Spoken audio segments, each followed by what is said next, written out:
Oh, boys, we did it.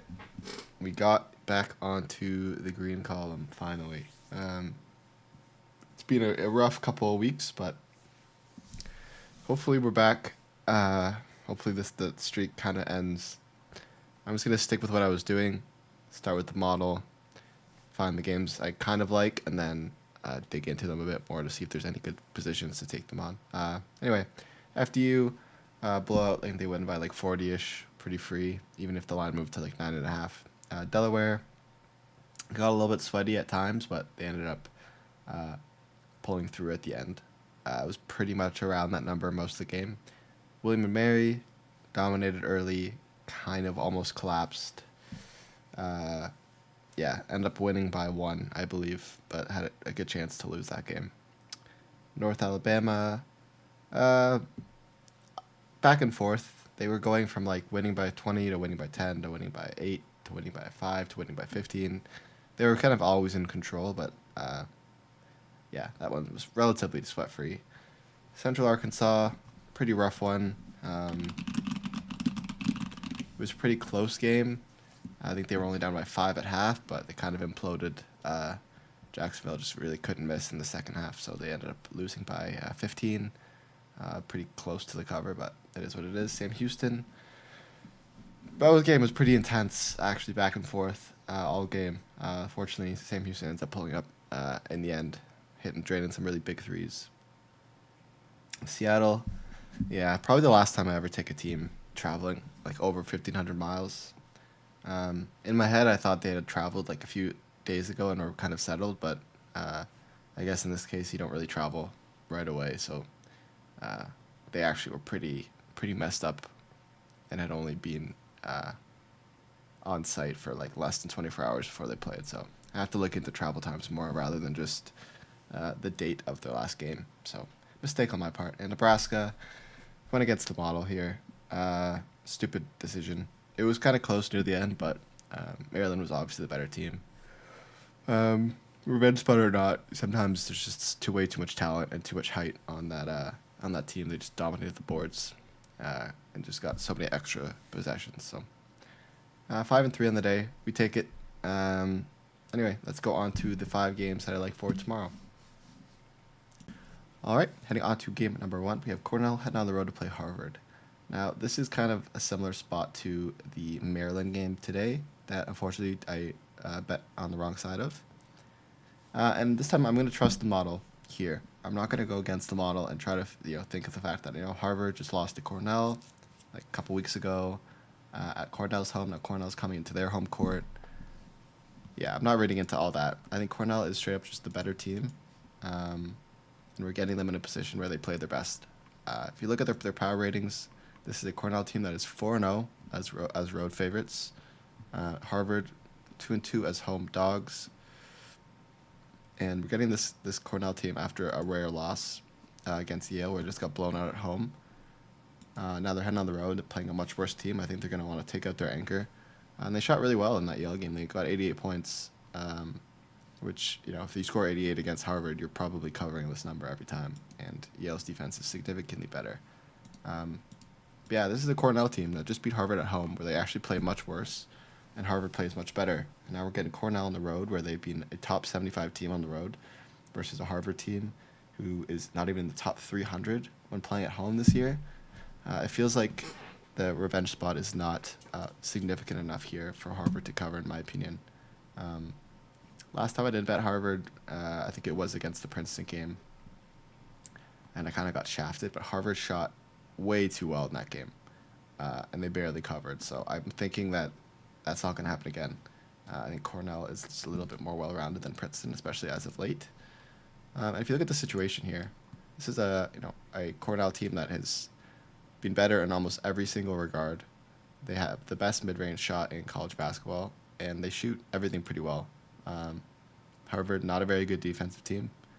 Cornell, solid top 50 offensive team. And on the other side, obviously Cornell's defense isn't great, but this is a Harvard team that kind of relies on the three ball, and they don't shoot the threes well. They're ranked 316th in three-point percentage, and they're actually significantly better at shooting that when they're on the road versus at home. So this is a Harvard team I don't particularly trust. I don't think they're going to get that many points off steals here against a solid Cornell team. Yeah, I think Cornell wins this game by 7 or 8. I think Harvard can keep it close just because of the Ivy League factors. But yeah, I'm not buying into this specific revenge spot, especially considering this is not a very far travel spot for Cornell. All right, game number 2, we have Princeton heading on the road to play Brown. Now, this is kind of a almost identical spot as the Cornell versus Harvard spot, but I'm kind of use the reverse logic here, and in this spot, I think that the difference in skill between Brown and Princeton is not nearly as big as the skill between Cornell and Harvard, especially between how they play on the home versus the road. And I think matchup-wise, this is a worse spot for Princeton. Now, if you look at any team that relies heavily on the three-point shot, their win percentage on the road is significantly worse. You could see in the game I bet yesterday, North Alabama. If that game was flipped and North Florida was at home, I probably wouldn't have bet it. And that's simply because teams that rely on the three really struggle typically when they go on the road. That's kind of where they get most of their losses because it's not as comfortable. The three is very, it's a shot that you get comfortable with, especially with the environment, and switching it up is not necessarily ideal. Now, this Brown team, when Princeton played, Brown got crushed by 20. But again, Princeton was at home. They shot really well. And Brown just shot I think it's probably a season low. They shot 49 points. Again, this Princeton's defense is not that good to only allow a team to put up 49, especially a decent team like Brown. But yeah, they just shot terribly. They shot 33% from the field. They shot 50% from the free throw line. They got out-rebounded. They had 13 turnovers to Princeton's 10. Like, they just played a really sloppy game. And I don't think that happens again. I think, even though Lilly put up 18 points, he shot really poorly. I think he's the most talented player that's going to be on the court here. And I think this is going to be a better revenge spot against a Brown team that does pull a little bit more crowd than Harvard has lately. So give me Brown at home as an underdog spot. They're 1-0 against the spread. Princeton, as the away favorite role, they're 1-5 against the spread. So clearly they are not playing nearly as well on the road than when they're playing at home. And we're getting this Brown team in a better spot. Obviously, they don't play better at home, and Princeton has technically played better on the road, but they're not covering on the road. And so I think that's really inflated by a couple really big road wins. But on paper, they're actually really not that fantastic. And they've been playing really poorly as of lately. So, yeah, give me Brown here. I think even though Princeton shoots threes better, I think Brown's actually going to have more success from three in this spot here. So give me Brown at home as plus 4.5 point home dogs. All right, heading on to game number 3, we have Marist heading on the road to play Siena. Now, on paper, this Marist team has been a pretty solid defensive team, in the top 200, which is quite good. But the shots that they do defend well are shots that Siena doesn't really take very much of, which is the mid-range shot. But the one thing that they defend the worst is the three. They're ranked 267th. And that's the shot that Siena takes the most. They take 42% of their shots are from deep. And they find a lot of success on the offensive boards, which Marist does defend well. But they also turn the ball over a lot. And that's something that Siena is going to take advantage of. Now, Marist is one of those teams that has played a terrible schedule. The average win percentage of the teams they played is 16%. So they are playing mostly dog shit team players to get their stats up and their defense up. Meanwhile, Siena hasn't played that much harder of a schedule, but they played their average opponent is 33%, when ratio is almost double that. And they're playing really well lately. They're playing consistent and they're playing well. And they don't typically play that well at home, but I do think they're going to find some success here. They're going to get to the free throw line a lot against a Marist team that fouls a lot. And this Marist team, they're not even top 300 offense. So if Siena is going to find success in the three places that I think that Marist does not defend well, which is they turn the ball over a lot, they foul a lot, and they give up a lot of threes, I think Siena is going to have a lot of success here against a Marist team that really is not that good. Plus, if you look a little bit more into it, in terms of regression, Siena due for a little bit of positive regression. Marist due for a lot of negative regression. They've been playing way too well. They're 16-5, and shot quality suggests that they should actually be 12-9, not 16-5. So they're definitely getting inflated in terms of like the public line movement. And the Siena team at home, they are 3-1 in the underdog spot. 4-2 is the home favorite spot. So they're 7-3 at home. Meanwhile, this Marist team, as the away team, they're 5-5, so not nearly as good. And lastly, we're getting the Siena team off of a rough road loss coming back home. And this Marist team actually beat Siena by 5 points at their home. And again, a lot of these games are revenge spots just because now that you can only play so many different conference teams. And so I try not to focus on that, but I kind of looked at everything else that I liked before I even realized that this was also a revenge spot for Siena, coming off a loss. And this is the Marist team that just lost to a really bad Fairfield team. Yeah, I really don't think they're all that talented, especially on the road. And yeah, on paper, this Marist team has played better on the road, but Siena's also played better at home.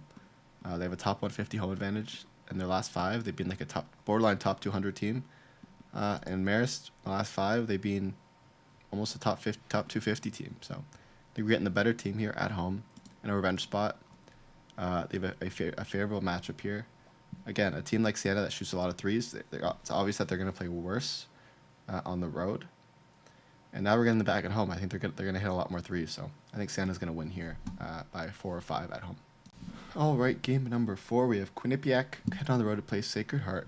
Now, Quinnipiac is a team that last year I actually bet on quite a lot. I do think they are a very decent team, but I don't think the skill gap between these two teams is this high to give them 3.5 points on the road. Sacred Heart hasn't been that incredible of a team this year. They're 11 and 12. But on paper, again, they're a team that shoots a lot of threes. They shoot 45% of their shots are from 3. And again, I'm always going to bet on them at home. This Quinnipiac team, they defend well from the near basket, a shot that Sacred Heart doesn't really take any of. But Sacred Heart, they're a team that can drill threes. That's what they do. They're almost a top 150 in three-point percentage. And this Quinnipiac team is ranked outside the top 300 in three-point defense. So I think we're getting the home team that's going to drain a lot of threes. Obviously, the Quinnipiac is not a fantastic offensive team. What they do well is attack the offensive boards and typically take advantage of teams that turn the ball over a lot. But I think Sacred Heart can keep up, especially with their success from 3. And again, we're getting Sacred Heart, who's due for a lot of positive regression. Their actual record is statistically supposed to be 13 and 10, while Quinnipiac, despite being 13 and 10, should be 11 and 12. So I think we're getting I wouldn't say the better team, but the better team at home against a Quinnipiac team that really has not been playing all that well as of lately. Now, this is a Sacred Heart team that has a top 50 home advantage. They're a top 200 team when playing at home, bottom 300 on the road. So we're getting them in a better spot. And this is a Quinnipiac team that plays worse on the road. And if you look at their last 5 ratings, Sacred Heart's been a top 200 team, and Quinnipiac's been a bottom 250 team. So I really think we're getting the right team in this spot. And again, I don't like to constantly point to the revenge spot, but again, almost all these games are going to be revenge spots, and it just kind of happens that it's not a revenge spot. Just kidding. No, it is a revenge spot. Yeah, okay. But it's a long-term revenge spot. So all the way back into early December is when Quinnipiac beat Sacred Heart. And when they did beat them, they were playing significantly worse basketball. They'd been at a 4-5 record, and now we're getting Sacred Heart at their peak. They just won 5 in a row. Obviously not against the best teams in the world, but this is a Quinnipiac team that's lost 2 of their last 3. I think they're starting to regress a bit after a solid six-game win streak. And now we're getting them on a spot where they're traveling for this game. And again, it's not like a far travel, but the last 2 times they've had to travel, they've lost. And the last 4 games that Sacred Heart has had at home, they've won. So, yeah, I think we're getting 3.5 points with a team that is due for a solid win here, and has been sitting on a loss over Quinnipiac for over 2 months. So, give me Sacred Heart here to cover at home. All right, heading on to game number 5, we have St. Louis heading on the road to play Loyola Chicago. Now, this is just one of those games for me where I just like this spot. I think Loyola Chicago has kind of been aiming upwards, and the St. Louis team has kind of been trending downwards. Obviously, St. Louis has played a really tough schedule, top 100. But this Loyola team plays so well at home, even though they don't cover that well at home. They played some pretty tough competition at home. They still have a pretty significant home advantage. And even though statistically St. Louis should win this game, I think this is just a really bad spot for St. Louis. We're getting them off of two pretty nasty losses. One which was really close and probably really frustrating for them. And now they're traveling about 200 miles, 250 miles, and the last times they've had to travel over 100 miles, they've lost outright to Wichita State, Illinois State, Santa Clara, while Loyola Chicago have won their last 4 games at home. So I think I might even take this game just on the money line. I haven't actually decided yet. You'll see on my Discord whether or not I end up going with the juice or not. I think this game will be close, and that's why I kind of want to take the money line. I think it could be really down to the wire in free throws, but on paper at home, Loyola Chicago is a top 25 home advantage team. They're about equally as skilled as St. Louis is on the road. And if you look at the last 5 ratings, this is a Loyola Chicago team that's been playing really, really well. They've been a top 100 team, almost top 75 the last 5 games. And against these kind of mid-major teams like St. Louis, that's typically where they have performed the best. Meanwhile, St. Louis kind of shits on really bad teams, or they show up against bigger teams. But against teams kind of equally skilled to them, they don't really show up nearly as hard. It seems like they're not nearly as motivated. Yeah, we're getting them off a sandwich spot in a travel spot. Loyola Chicago's coming back home off of 2 pretty confident wins here. One win over Richmond. It was a pretty bad loss to Duke, where they only put up 56 points. But I think they're going to find some success this game. Obviously, St. Louis is going to find some success offensively. On paper, they are the better offensive team. But the shot that they take the most is the 3, and that's, they're not really that good at it. And then they do take mid-range near basket. They're probably going to find some success. But I don't know, again, if I just look specifically at the numbers, I just think this is a bad spot for St. Louis. It's not really a statistical spot. My model only has them winning this game by 3. That's why they were on the maybes, because I thought maybe the line would move. But I might even wait to bet this game because St. Louis is a very public team. Teams love to bet them because they have goggles and a couple big name players, while Loyola Chicago doesn't really have any of those. But really, the largest reason why I really like them here is St. Louis. They've always struggled with depth. They have their 3 elite players, and that's basically it. And now 4 of their bench players that typically play like 5 to 10 minutes a game are out, including Dotzler. Who else is out? Thames is out. Hughes, the second, is out. I believe Casey is out. So they're losing 4 of their depth players. And, when you only have 3 stars that basically do everything for your team, I don't know how you're going to be able to win games. Like, is Gibson Jimerson good? Yes. But again, these are like big boys, 6'5" players. Like, they have a big team. And I genuinely believe that when you're a really big players, Avila or Goggles, 6'10", 240, like they need to have breaks. And I think when they're off the court, I think that's when either they're going to be tired if they're forced to play more minutes because they have less depth, or they're going to have to play these dog shit players that a team like Loyola Chicago is going to roll right over. So I might end up just taking the money line on this one.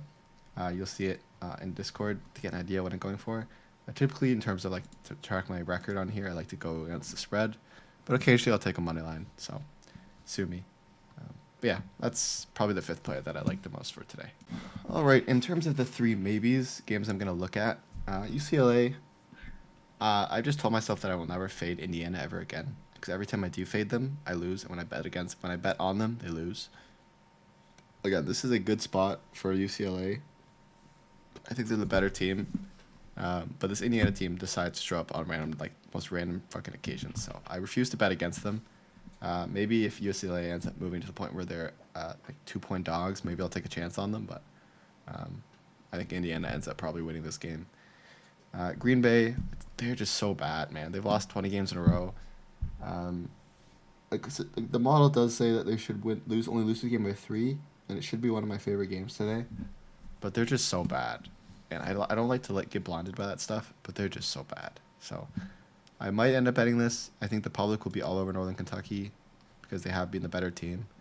But Green Bay, they're due for a win, man. 2-23. I don't think they're that bad. If you look at their regression stats, they're 2 whatever, but they should actually be 7-17. So they're not nearly as bad as they suggest. They're due for a lot of regression. I don't know. I'm not going to bet it, probably. because I typically just love to fade them. But and yeah, San Jose State team, that game I mentioned. If we do get any kind of update on the injuries early on, I'll probably bet that game because I do think with their 2 star players, they can cover against this Nevada team. But without them, I think they're going to get crushed. So yeah, give me just those 5 games for now, and these 3 I will be looking at maybe for live bets or whatnot. Anyways, very happy to be back in the green column today. If you have any questions on any games, comment them down below, and I will see you guys all tomorrow.